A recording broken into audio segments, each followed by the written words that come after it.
Fala galera, sejam bem-vindos a mais um vídeo do nosso canal, sejam bem-vindos ao Aras Concursos. Hoje eu trouxe aqui para vocês 33 questões da Lei de Acesso à Informação. Você vai ver que é uma forma bem dinâmica de estudar a lei. Os pontos mais importantes da lei estão nessa aula, estão nesse vídeo e com certeza vai ajudar bastante você. Deixe seu comentário, deixe seu like, se inscreva também no canal e vamos lá, vamos responder 33 questões da Lei de Acesso à Informação. 33 questões da Lei de Acesso à Informação. Vamos lá, vamos responder essas questões. Começa aqui. Subordinam-se à lei de acesso à informação apenas os órgãos públicos integrantes da administração direta, dos poderes executivo, legislativo, incluindo Corte de Contas, Judiciário e do Ministério Público. Essa questão está errada. Por que ela está errada? Por conta do apenas. Esses órgãos realmente são subordinados à lei de acesso à informação, mas não apenas. Porque a própria lei fala que, além desses órgãos, tem aqui as autarquias, as fundações públicas, empresas públicas, sociedade de economia mista. Esses quatro fazem parte aí da administração indireta, né? E as demais entidades que são controladas pela União, pelos estados, Distrito Federal ou município. Além de algumas entidades privadas que a gente vai ver mais adiante. Vamos lá? Ó, as disposições da Lei 12.527 de 2011 não podem ser aplicadas a entidades privadas sem fins lucrativos, mesmo que recebam, para a realização de ações de interesse público, recursos públicos diretamente do orçamento ou mediante subvenções, contratos de gestão, termo de parceria, convênios, acordos, ajustes ou outros instrumentos congêneres. Preste atenção, aqui está dizendo que a Lei 12.527 não se aplica a entidades privadas. Não se aplica, mesmo que eles recebam recursos públicos. Recebam recursos públicos. Então, essa alternativa está errada. O gabarito é errado. Por quê? Porque a lei de acesso à informação fala que as entidades privadas que, sem fins lucrativos, que recebem recursos públicos, seja diretamente, contrato, gestão, elas sim se subordinam à lei. Terceira, as disposições da Lei 2.527 podem ser aplicadas às entidades privadas sem fins lucrativos, mesmo que recebam recursos públicos. Nesse caso, a publicidade a que estão submetidas essas entidades refere-se à parcela dos recursos recebidos e à sua destinação, sem prejuízo das prestações de contas a que estejam legalmente obrigadas. Muito bem, muito bem. Como vimos, as entidades privadas, sim, sem fins lucrativos, que recebem recursos públicos, são subordinadas à Lei 2.527. Mas a publicidade, essa publicidade que a lei exige que os órgãos públicos e entidades públicas tenham, ela só vai servir aqui para a parcela que for de recursos públicos recebidos aí, recursos, né, que foram recebidos da administração pública, ok? Então, nesse caso, a publicidade a que estão submetidas e essas entidades refere-se à parcela dos recursos recebidos. Somente isso, sem prejuízo das prestações de contas, tal. Então, essa aqui está correta, está aqui na lei, no parágrafo único.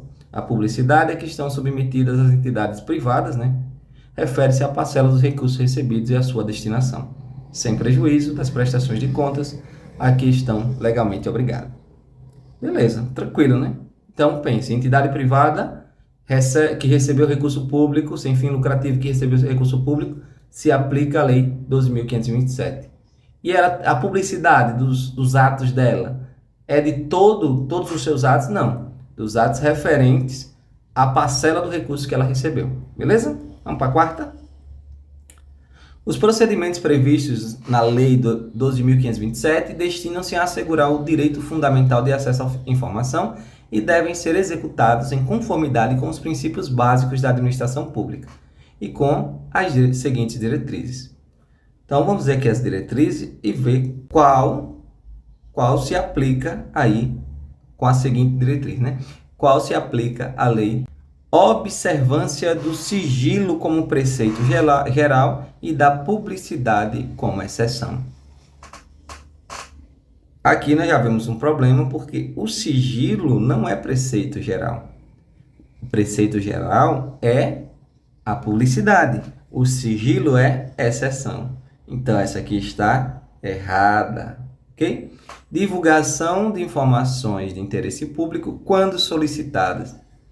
Não precisa de solicitação. Se a informação é de interesse público, ela deve ser obrigatoriamente divulgada. Não utilização de meios de comunicação viabilizados pela tecnologia da informação. Na verdade, não tem esse não. É um princípio da administração, ou é uma diretriz aí da Lei de 12.527, utilizar os meios de comunicação da internet, né, tecnologia da informação, né? Fomenta o desenvolvimento da cultura de sigilo. Não é sigilo. Na administração pública, não, a ideia não é o sigilo, a ideia é a transparência. E é desenvolvimento do controle social da administração. Agora sim, essa que está correta. A sociedade deve controlar a administração pública. E para isso, os atos da administração pública precisam ser publicados. Ok? Então, temos aqui o artigo 3º, onde fala do princípio aqui da publicidade, observância da publicidade, sigilo é exceção, divulgação de informações de interesse público independente de solicitação, utilização de meios de comunicação, fomento ao desenvolvimento de transparência na administração e controle, transparência, não sigilo, controle social da administração. Então, gabarito aí, letra E. Vamos para mais uma.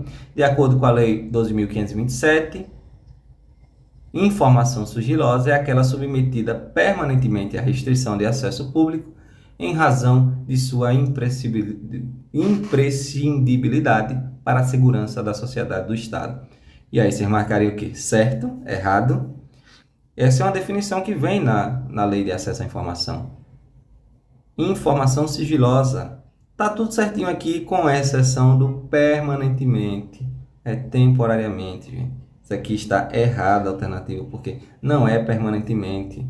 Veja aqui algumas definições, que é documento, que é informação sigilosa, aquela submetida temporariamente à restrição de acesso. Então, não é definitivamente ou permanentemente, é temporariamente, beleza? Então, esse é o conceito de informação sigilosa. Questão 6. É dever do Estado garantir o direito de acesso à informação, que será franqueado mediante preceitos objetivos e ágeis, de forma transparente, clara e em linguagem de fácil compreensão. E aí? Será que a informação deve ser de fácil acesso? Deve ser ágil, transparente, clara? Claro que sim. Então, esse gabarito é a letra C de certo, que está no artigo 5º. Dever do Estado garantir o acesso à informação, e ele não deve dificultar esse acesso. O acesso tem que ser fácil, ok? Transparente, claro, objetivo. Questão 6. Cabe aos órgãos e às entidades do poder público, observadas as normas e procedimentos específicos aplicáveis, assegurar a gestão transparente da informação, propiciando amplo acesso a ela e a sua divulgação, a proteção da informação, garantindo-se sua disponibilidade, autenticidade e integridade, e a proteção da informação sigilosa e da informação pessoal, observada a sua disponibilidade, autenticidade, integridade e eventual restrição. E aí, galera? Será que essa tá certa? Tá errada? Isso aqui está correto, galera, correto. Então, cabe realmente aos órgãos aí, né, assegurar a transparência da informação, proporcionando aí amplo acesso à divulgação, proteção da informação, garantindo disponibilidade, autenticidade, integridade e proteger também a informação sigilosa da informação pessoal, observando também a disponibilidade, a autenticidade, integridade e eventual restrição. Veja que é eventual restrição, ok? Está aqui, ó. A restrição é eventual. Então, cabe aos órgãos e entidades do poder público gestão transparente de informação, proteção da informação sigilosa e da informação pessoal. Tudo que for sigiloso vai ser, você vai pensar, sempre que a lei de acesso à informação falar de algo que vai prejudicar o país, que vai prejudicar uma pessoa, então isso é uma informação sigilosa, algo que vai trazer prejuízo. Mas a regra é informação pública, publicidade, ok? O acesso à informação que trata a Lei 12.527 compreende, entre outros, os direitos de obter informação primária, íntegra, autêntica e atualizada. Isso aqui, galera, tá certinho, gabarito certinho. Está aqui. O acesso à informação dessa lei traz os direitos de obter aqui orientação sobre o procedimento para concessão de acesso à informação, né? Informação contida em registro de documentos, informação produzida ou custodiada por pessoa física, e informação primária, íntegra, autêntica e atualizada. Beleza? Então, certinho essa questão. Questão número 9. Quando a informação for parcialmente sigilosa, não será assegurado o acesso à parte não sigilosa, pois isso comprometeria a segurança da informação. Então, tem uma informação que é parcialmente sigilosa. A parte que não é sigilosa, eu posso ter acesso? Claro que eu posso. Então, por isso que essa questão aqui está errada. Não será assegurado. Será assegurado. Ok? Está aqui no parágrafo 2. Né? Quando não for autorizado o acesso integral à informação, por ela ser parcialmente sigilosa, é assegurado o acesso à parte não sigilosa por meio de certidão, extrato ou cópia com ocultação da parte sob sigilo. Entendeu? Tranquilo, hein? Sem problemas. Vamos agora à questão número 10. No caso de extravio, o responsável pela guarda da informação extraviada deverá, no prazo de 15 dias, justificar o fato e identificar testemunhas que comprovem sua alegação. Gente, aqui é uma questão de prazo. Questão de prazo é extremamente chata, porque a gente tem tanto prazo, de tanta lei, mas infelizmente cai nas provas. Então, nesse caso aí, se você ler aqui o parágrafo 6, o prazo é de 10 dias para justificar o fato e identificar a testemunha. Fala de extravio, né? Uma pessoa está responsável por uma informação e foi extraviada, ele deve ali se justificar. Por que aconteceu isso? Então, o prazo aqui não é de 15 dias, é um prazo de 10 dias, ok? Por isso que a gente tem que fazer questões para lembrar, porque realmente isso é difícil de lembrar, porque mistura na cabeça, né? Então, fala aqui, ó.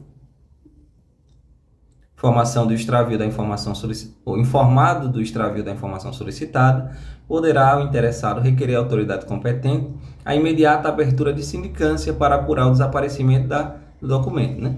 E verificada a hipótese prevista no parágrafo 5 deste artigo, o responsável pela guarda da informação extraviada deverá, no prazo de 10 dias, justificar o fato e indicar as testemunhas que comprovem sua alegação. 10 dias, ok? Questão 11. É dever dos órgãos e entidades públicas promover, independentemente de requerimento, a divulgação em local de fácil acesso, no âmbito de suas competências, de informações de interesse coletivo ou geral, por leis reproduzidos ou custodiadas.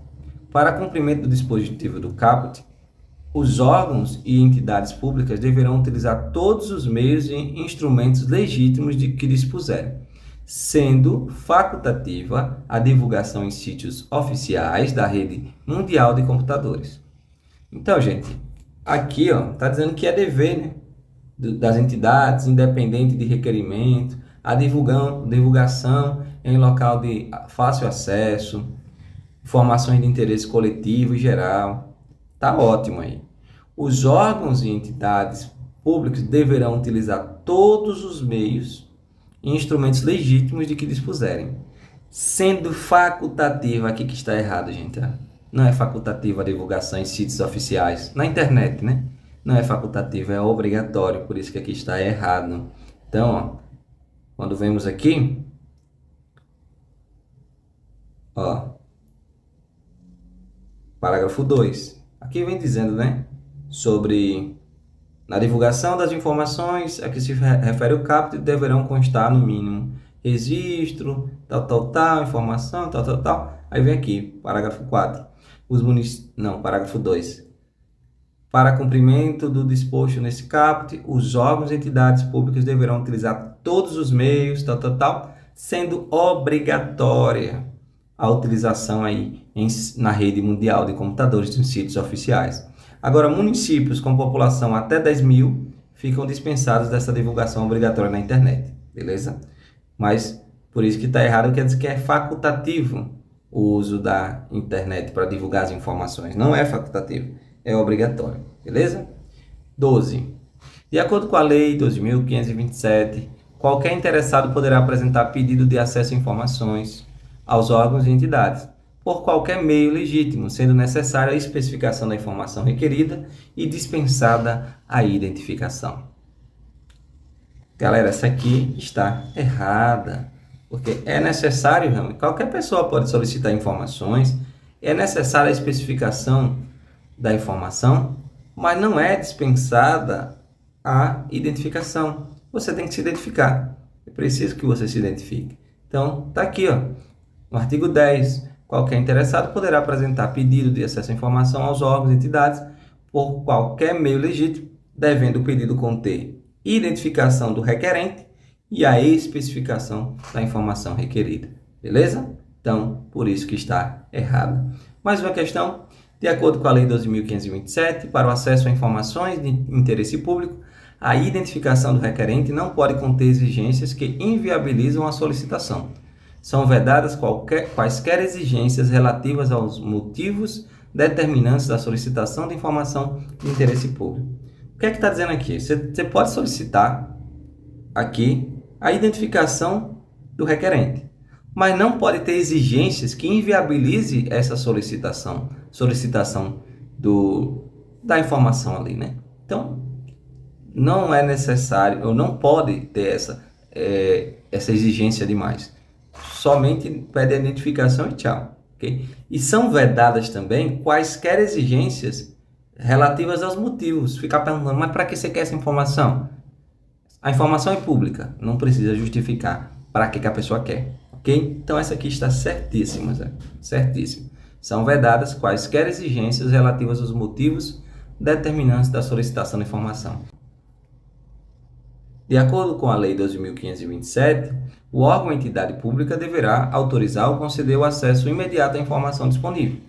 Não sendo possível conceder o acesso imediato, o órgão ou entidade que recebeu o pedido deverá, em prazo improrrogável, não superior a 30 dias, comunicar data, local, modo para realizar a consulta, efetuar a reprodução ou obter a certidão, indicar as razões de fato, de direito, de recusa, total ou parcial do acesso pretendido, ou comunicar que não possui informação e indicar, se for do seu conhecimento, o órgão ou entidade que a detém, ou ainda remeter o requerimento a esse órgão ou entidade, cientificando o interessado da remessa do seu pedido. Isso aqui está certo ou errado? Galera, está certo o que deve ser feito. O problema aqui está no prazo. Ó. Novamente, o prazo é de lascar. Não superior a 30 dias. O prazo não é improrrogável e não é superior a 30 dias. O prazo para o órgão, entidade, né? Comunicar a data, indicar as razões da recusa, porque ele não pode dar informação, comunicar aí que não possui informação, é de não superior a 20 dias. E esse prazo ele pode ser prorrogado por mais 10 dias, mediante justificativa expressa. Então essa aqui está errada por conta apenas do prazo, mas o resto está certo, beleza? O resto está certo. Então, se a autoridade lá, a entidade não tem a informação, ou, vamos dizer, ela tem a informação, ela vai comunicar a data, o local onde a pessoa pode pegar essa informação. Se a entidade ou órgão lá não pode fornecer essa informação, aí ela vai dizer as razões. Se a entidade não possui informação, ela vai dizer que não possui. Vai indicar, se ela souber, né, quem é que possui essa informação, ou até pode remeter o requerimento para esse órgão. Então é isso, são os passos. Mas isso aí no prazo não superior a 20 dias e podendo prorrogar por mais 10 dias. De lascar, lembra isso, né? Mas é isso aí. Sem prejuízo da segurança e da proteção das informações e do cumprimento da legislação aplicável, o órgão ou entidade poderá oferecer meios para que o próprio requerente possa pesquisar a informação de que necessitar. Galera, essa aí está certinho. Então, se por acaso o órgão tem essa informação, a lei de fácil acesso, que a pessoa pode ela mesma pesquisar, ele pode dizer. E aí, nesse caso, não vai ter prejuízo para o órgão, ok? Não vai ter prejuízo, será garantida aí a proteção da informação, cumprimento legal, tudo certinho. O órgão não está cometendo nenhum crime, ele pode fazer isso. Então, é o que diz aqui, parágrafo 3º. Sem prejuízo da segurança, o órgão ou entidade poderá oferecer meios para que o próprio requerente possa pesquisar a informação. Pesquisa aí, tal site, tal lugar. 15. Quando não for autorizado o acesso, por se tratar de informação total ou parcialmente sigilosa, o requerente deverá ser informado sobre a possibilidade de recurso, prazos, condições para sua interposição, devendo ainda ser-lhe indicada a autoridade competente para sua apreciação. Então, o requerente solicitou a informação foi negada, porque é sigilosa ou parcialmente sigilosa. Então, ele tem que ser avisado que ele pode entrar com recurso, quais são os prazos de recurso e também a autoridade que vai apreciar esse recurso, ok? Então, aqui está certinho, gabarito certo.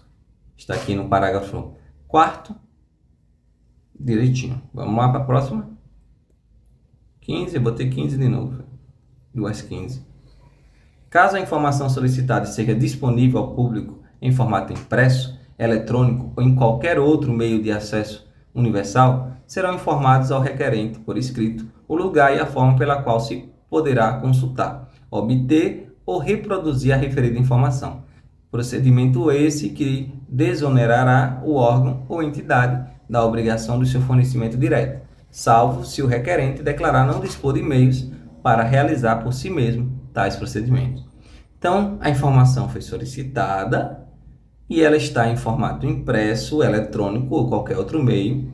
Novamente, caso a informação solicitada esteja disponível ao público em formato impresso, eletrônico ou em qualquer outro meio, serão informados ao requerente por escrito o lugar e a forma a qual ele poderá consultar. Você vai lá em tal lugar e consulta. Ok? Salvo se o requerente declarar que não tem meios para isso. Se ele declarar que não tem meios para ter o acesso à informação, aí a própria entidade tem que fornecer a informação, ok? Então, a gabarito aqui está correto, beleza? Está aqui no parágrafo 6, tudo certinho. De acordo com a Lei 12.527, o serviço de busca e de fornecimento de informação é gratuito. Gratuito. Estando o órgão ou a entidade impedido de cobrar o valor necessário ao ressarcimento dos custos dos serviços e dos materiais utilizados, quando o órgão de busca e de fornecimento de informações exigir reprodução de documentos pelo órgão ou pela entidade pública consultada. Galera, aqui realmente a lei de acesso à informação diz que é gratuito, mas o órgão ou entidade pode sim cobrar. Ele não está impedido de cobrar. Então, o órgão ou entidade não está impedido de cobrar esse valor. Ele pode sim cobrar esse valor, ok? A não ser, então esse aqui está errado, ele pode cobrar esse valor. Agora, ele está isento de ressarcir os custos a pessoa que disser que mostra a lei que a sua situação econômica não permite que ele possa fazer isso, ok? Então, aí estaria isento. Mas o órgão ele pode cobrar somente o valor necessário ao ressarcimento dos custos. Beleza? 17. Quando se tratar de acesso à informação contida em documento cuja manipulação possa prejudicar a sua integridade, deverá ser oferecida a consulta de cópia, com certificação de que esta confere com a original. Então aqui está certinho, galera. É exatamente isso.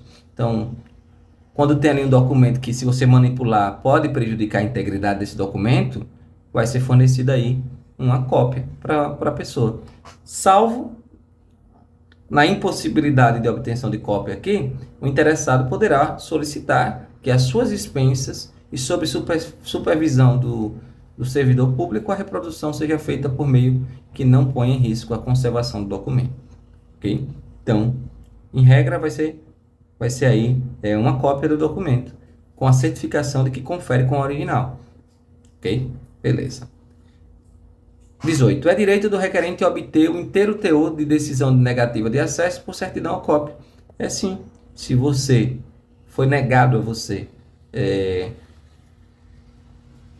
o acesso à informação, você tem direito a obter esse inteiro teor aí por certidão ou por cópia. Artigo 14. No caso do indeferimento de acesso à informação ou razões da negativa do acesso, poderá o interessado interpor recurso contra a decisão no prazo de 30 dias. Novamente, os prazos, a contar da sua ciência. O recurso será dirigido à autoridade hierarquicamente superior a que exarou a decisão impugnada, que deverá se manifestar no prazo de 10 dias. Novamente, prazos. E está errado de novo, gente. Errado de novo. Porque o recurso tem que ser interposto aí no prazo de 10 dias. E a autoridade superior tem que se manifestar em 5 dias. Mas o resto está certinho, ok? No caso de indeferimento da informação, o interessado ali pode interpor recurso no prazo de 10 dias. E a autoridade superior, né? Que se eu sou autoridade, neguei a informação, você não vai fazer o recurso para mim. Você vai fazer o recurso para a autoridade imediatamente superior. E aí essa autoridade terá 5 dias para julgar esse recurso, beleza? Não poderá ser negado acesso à informação necessária à tutela judicial ou administrativa de direitos fundamentais. Certinho, gente, certinho. Então, se for referente à tutela judicial ou administrativa de direitos fundamentais, não se pode negar acesso à informação. Está lá no artigo 21. Beleza? Questão 21. As informações ou documentos que versem sobre condutas ou impliquem violação dos direitos humanos praticadas por agentes públicos ou a mando de autoridades públicas não poderão ser objeto de restrição de acesso. Isso aqui está certinho, galera. Certinho. Então, se for aí uma informação que falem sobre violação de direitos humanos ou um agente que mandou um agente, uma autoridade pública que mandou ali fazer algo que esteja relacionado a direitos humanos, então não pode restrição de acesso, ok? Questão 22, são consideradas imprescindíveis à segurança da sociedade ou do Estado e, portanto, passíveis de classificação as informações cuja divulgação ou acesso irrestrito possam. Gente, aqui pode dizer se você é certo ou errado. Tudo que tiver a ver com a pessoa, que vai prejudicar a imagem de uma pessoa, ou que vai prejudicar o Estado, o país, alguma coisa assim.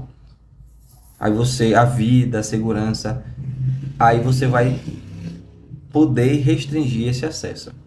Você pode aí, divulgação, classificação, as informações cuja divulgação, acesso irrestrito possam pôr em risco a defesa e a soberania nacional, prejudicar ou pôr em risco a condução de negociações internacionais, ou as que tenham sido fornecidas em caráter sigiloso por outros estados, pôr em risco a vida, a segurança, a saúde, oferecer elevado risco à estabilidade financeira e econômica do país, prejudicar ou causar risco a planos ou operações estratégicas das Forças Armadas. Então, tudo isso, galera, se tiver uma divulgação irrestrita, vai ser prejudicial para o país. Desse modo, essa questão está certa, está lá no artigo 23, beleza? 23. A informação em poder dos órgãos e entidades públicas Observado o seu teor e em razão de sua imprescindibilidade, a segurança da sociedade do Estado poderá ser classificada como secreta, reservada e reservadíssima. Qual é o erro aí, galera? Não existe essa reservadíssima. Então aqui está errada. A classificação é ultra secreta, secreta ou reservada, ok? Ultra secreta, secreta ou reservada está lá no artigo 24, ok? Questão 25. Os prazos máximos de restrição de acesso à informação, conforme a classificação prevista no CAPT, vigoram a partir da data de sua produção e são os seguintes: ultra secreta, 25 anos, secreta, 15 anos e reservada, 5 anos. Então aqui tá certo, galera, certíssimo. Você vai pensar em ultra secreta, com 25. Aí só vai tirando 10. Secreta, 10, 15, né? Tirou 10, ficou 15. Tirou 10, fica 5, que é reservada. Beleza? Então, isso aqui cai muito, muito mesmo. Então tá certo, está lá no parágrafo 1º. Esses prazos são prazos máximos, beleza? As informações que puderem colocar em risco a segurança do presidente, vice-presidente, os respectivos cônjuges e filhos serão classificadas como reservadas e ficarão sob sigilo até o término do mandato em exercício ou do último mandato em caso de reeleição. Aqui, galera, está certinho, ok? Então, uma informação aí que possa colocar em risco a segurança do presidente, vice-presidente, cônjuges e filhos, elas serão classificadas como reservadas e vão ficar aí em sigilo até o término do mandato, beleza? Transcorrido o prazo de classificação ou consumado o evento que defina o seu termo final, a informação torna-se-á, após reclassificação, de acesso público. Presta atenção. Uma informação, ela foi restringida, mas depois ela vai se tornar de acesso público, beleza? Aí que esse acesso público, cadê aqui? Ele pode ocorrer após consumado o prazo ou o evento que defina seu termo final. Por exemplo, quando acabar tal coisa, a informação será divulgada. Os prazos são aqueles de 25, 15 e 5. Mas, por exemplo, uma informação pode ser classificada como ultra secreta e coloca lá, ela se tornará pública após o término de tal coisa. Coloca um termo lá, entendeu? Aí pode acontecer isso. A pergunta é, quando foi consumado, ou seja, passou os 25 anos, ou o evento que era o termo final, o evento que iria acontecer para a informação se tornar pública, ele ocorrer, essa informação se torna pública imediatamente ou precisa de uma reclassificação? Isso aqui está errado, galera, porque ela é imediatamente, automaticamente, transcorrido o prazo de classificação ou consumado o evento que defina o seu termo final, a informação se torna automaticamente de acesso público. Então, por exemplo, uma informação foi classificada como ultra secreta, passou-se os 25 anos, automaticamente ela se torna de acesso público, beleza? Para a classificação da informação em determinado grau de sigilo, deverá ser observado o interesse público da informação e utilizar os critérios menos restritivos possível, considerando a gravidade do risco ou dano à segurança da sociedade e do Estado e o prazo máximo de restrição ou o evento que defina o seu termo final. Aqui, galera, tá certinho.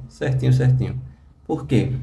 Deve ser utilizado aí o critério menos restritivo possível para classificar as informações. Deve-se considerar a gravidade do risco, dano à segurança da sociedade e o prazo máximo de restrição. Tudo certinho, ok? Então, o gabarito aqui certo. Estamos aqui no parágrafo 5. Tem aí a base legal.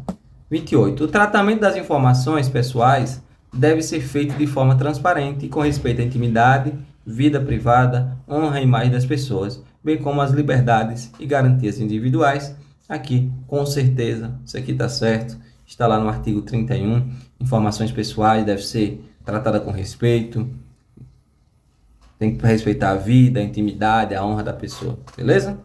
29. As informações pessoais a que se refere este artigo, relativa à intimidade, vida privada, honra, imagem, terão seu acesso restrito, independentemente de classificação, pelo prazo de 100 anos, a contar da data da produção. Agentes legalmente autorizados e a pessoa que elas se referirem e poderão ter autorizado sua divulgação ou acesso por terceiro diante de previsão legal ou consentimento expresso da pessoa que elas se refiram. Galera, guardem esse número aí. Se é uma informação relativa à intimidade, vida privada, honra, imagem, o acesso será restrito por 100 anos, isso independente de classificação, ok? E quem vai ter acesso a essas informações? Somente o agente público legalmente autorizado, a pessoa a que a informação se refere, se a informação é sobre mim, eu posso ter acesso, ou a terceiros que a pessoa que a informação se refere autorizar, né? Então, gabarito aqui certinho, vamos para 30. Aqui, certinho. De acordo com a Lei 2.527, constitui condutas ilícitas que sejam responsabilidade do agente público ou militar, exceto. Ou seja, a questão quer saber qual não é uma conduta ilícita. Recusar a fornecer informação requerida nos termos desta lei, claro que é ilícito. Utilizar indevidamente, bem como subtrair, destruir, inutilizar, ocultar totalmente ou parcialmente informação que se encontre na sua guarda, claro que é ilícito. Agir de má fé, com dolo, ilícito. Impor sigilo à informação para obter proveito pessoal, também é ilícito. Agora, letra E, não é ilícito. Divulgar informação de interesse público, independentemente de solicitações. Isso aqui é uma obrigação. A informação pública deve ser divulgada, independentemente de solicitação, ok? Então, aqui no artigo 32 fala aí de condutas ilícitas que o agente público pode ter. 31. A pessoa física ou entidade privada que detiver informações em virtude de vínculo de qualquer natureza com o poder público e deixar de observar o disposto na Lei 12.527, estará sujeita às seguintes sanções, exceto advertência, tem, multa, tem, rescisão do vínculo com o poder público, tem, suspensão temporária de participação em licitação, tem, impedimento de contratar com a administração pública, tem, por prazo não superior a 4 anos, aí é que não tem. Então, como a questão que é o exceto, o prazo é não superior a 2 anos, esse é o gabarito. Okay? Pode também declaração de idoneidade para licitar ou contratar com a administração pública, até que seja promovida a reabilitação perante a própria autoridade que aplicou a penalidade. Então, essa letra D, ela é realmente aí uma sanção, mas o prazo de não participar de licitações e de contratos é de não superior a 2 anos, ó, como está aqui. Questão 33, comissão mista de reavaliação de informações que decidirá no âmbito da Administração Pública Federal sobre o tratamento e a classificação de informações sigilosas e terá competência para prorrogar uma única vez o prazo de sigilo de informação classificada como ultra secreta, sempre por prazo determinado, enquanto seu acesso ou divulgação puder ocasionar ameaça externa à soberania nacional ou à integridade do território nacional ou grave risco às relações internacionais do país. Certo ou errado? Então, realmente, isso aqui está certa. Está certa. Por quê? Realmente, a comissão de reavaliação de informações, ela vai decidir sobre a classificação das informações e ela pode prorrogar uma única vez o prazo de sigilo de informações classificadas como ultra secreta. Mas para isso, a informação deve ocasionar ameaça externa à soberania nacional ou à integridade do território nacional ou grave risco às relações internacionais. Então, aqui temos o artigo 35, parágrafo aqui. Primeiro, fala aqui sobre isso, ok?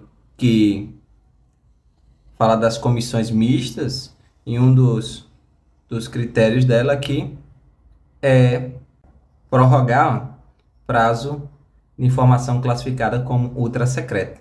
Então, ela pode prorrogar somente ultra secreta, não fala de outras, ok?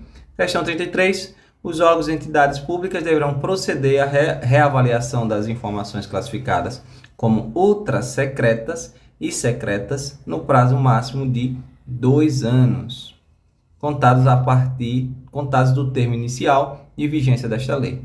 No prazo máximo de 4 anos, após a reavaliação, a comissão de reavaliação de informações deverá rever de ofício os documentos ultra secretos e secretos.